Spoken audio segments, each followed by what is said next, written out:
Paunoona chirwere chemombe chapinda mudanga menyu ndopamunoziva kuti murombo haarove chinenguo. Varimi vemombe muno muZimbabwe pamakore 5 apfuura aya vanonatsoziva zvandinoreva. Kwaita dambudziko rekufa kwemombe muZimbabwe. Inongoyi January disease saka ndo maperera akaita satichina kana imwe mombe dzakaziri 10 asi kuti kuzvina tichina kana imwe dzakafatsose sidza ngombe dzadwa kuzi 14 dzakafa kurapira kurini vatu vane hwani imwe yavatoenda futi asi vakurapira muna November. Kazhinji ngombe dzati ngobereka mushure mevhiki mai vanofa nemhuri yacho yaitofa. Ngombe dziri kufa nokuti zviri kubva kwamanyama ngombe dzongofa mabhanu ngombe dzongofa kwacharumbira ngombe dzongofa kuno tatobayiwa nokuti dzotofa izvi zonyanyisa kutofa. Zvirwere zvemombe zvikapinda mudanga zvinozunza, zopepeta, zogezerera. Kana mune danga remombe 10 imari 3.6 US inenge yatorova pasi iyoyo. Zvinonzi Zimbabwe yakarasikirwa nemombe dzinoita 3,430 pakati peNovember 2017 neMei 2018. Saka nhasi muchimwe chirongwa chino cheFarm 4081 case study tinoongorora kufa kuri kuita mombe muno mazuva ano munyika yedu yeZimbabwe.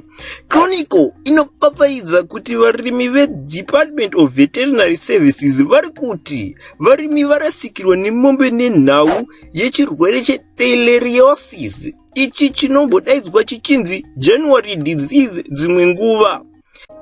Kuti January disease inorapwa nei betsero takakushaya zvacho. Saka tinauziva chirwere takangozwa kuti inongoyi January disease saka ndo maperera akaita satichina kana imwe mombe. Zvimwe zvirwere zvakaita babesiosis, heart water, anaplasmosis kana sweating sickness zviri kutsvaira matanga adzo muno muZimbabwe. Asi January disease ndiyo ikunzi ndo iri pamberi. January disease chirwere chinobva muzvikwekwe zvinenge zvakatakura chirwere chinozi Theileria. Nzvimbo nemamisha akaita se Masvingo, Mondoro, Gutu, Chivi, Zvimba, Dzaka kana Bikita dzakazunzwa nechekare.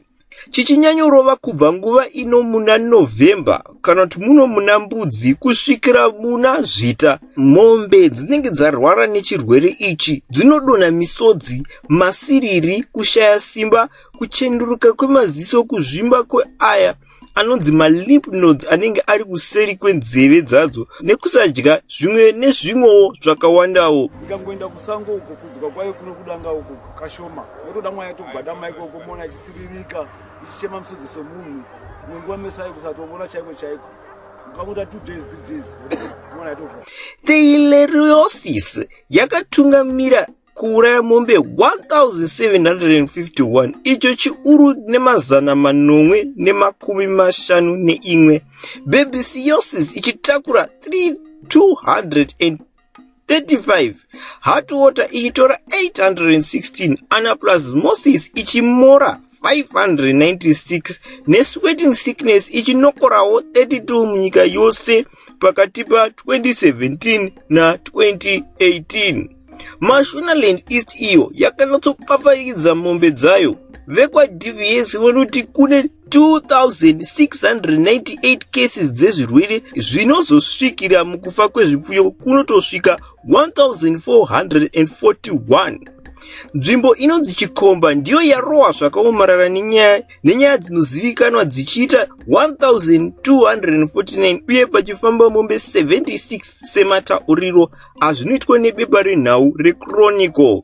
DVS Deputy Director vaDr. Chenjerai Njagu vanototi kufa kwemombe muno muZimbabwe kunokwanisa kwakatokwira kupfuura zvikuratidza mazana nemachuru aya anotyisa, sezvo varimi vazhinji havataure kana kunana chiremba vemhuka kuti vashayikirwa nemombe. Vanotongoti chabhenda ndege haina rivhesi. uye varimi vari kurasikirwa nemombe sezvo vari kusangana nematambudziko ekushaya mishonga inonatsoshanda. 2016, 17, 18 kwakashayikwa mushonga yekudhibhisa mombe, saka fama vainzi zvitengere mushonga. Vanoti dambudziko chairo riri kukonzereswa nekusadhibhiswa kuri kuitwa mombe kusina kukwana mushure mokushayikwa kwemishonga yekudhibhisa muzhizha. Mumadip tanks amazuva ano haasi kudhibhisa mombe kwakakwana nemhaka yekushayikwa kwemishonga yekudhibhisa yakakwana iyo inofanira kukwana zvokudhibhisa mombe pasvondo roga roga. Vamwe varimi havatoendesi mombe kudhibhiswa chose nokuda kuzviitira tunhu twavo toga, asi sezvamunoziva zano ndoga akasiya jira mumasese. Izvi zvinozoenda kumawere pavanozotadza kuzviita voga, zvosiya zvirwere zvichitekeshera kwete mumombe dzavo chete asi kudze vamwe. Indakatanga kuona mombe kutanga musi weMande yepa next door, then ndobva taitevera chita 2 days ndobva dzatowanda mombe dzononga dzakaita kana 4. Rimwe dambudziko rinotaurana nachiremba vemhuka ndiri kushandiswa kwemishonga isina simba kana yenhema, aya atinoti mafake chemicals muchingezi, anenge aripo pamusika mutema. Zvinotonetsa kupasanura mishonga yenhema neyemachokwadi sezvo packaging nelabeling yacho yakangoda kutongofanana. VeDVS vaedza kuziisa vanhu nezviro nekukosha kudhibha, asi varimi vazhinji vanonyunyuta kuti $2 pamhuka pagore kurovana pasi petsoka. Asi hongu mishonga yacho inodhura zvayo. Hanzi mishonga yeJanuary disease inoita kuma$60 US inokwanisa kupiwa mhuka dzinoita 3 chete. Kufa kwemombe muZimbabwe kwaita kuti varimi vakawande varasikirwe nepfuma. Vamwe vatye kuita zvemombe zvachose. Vamwe varimi vakutotengesa mombe dzavo dzinorwara nemutero yembwa chaiyo kuti vasazonatsogare mugaba chaimo pakanatsodzika paye. Saka kana mombe dzafa munoita sei nadzo? Dzimwe dzacho dzotopisiwa chako, asi kana asina kubaiwa jekiseni vanhu vanongofoma dzanyama pamusha. Zvinonzi neAll Africa, Zimbabwe yarasikirwa nemombe dzinopfuura 15,000 kubva muna 2014 kusvika muna 2020, gore reCovid. Mariziva riya? Aiwa, inotori COVID yeng'ombe. Inotori COVID yeng'ombe chaiyo. Ndokuti COVID iyo dai yakauya kuvanhu takapera. Ndokuti ng'ombe dzapera dzose kubva kurufuro.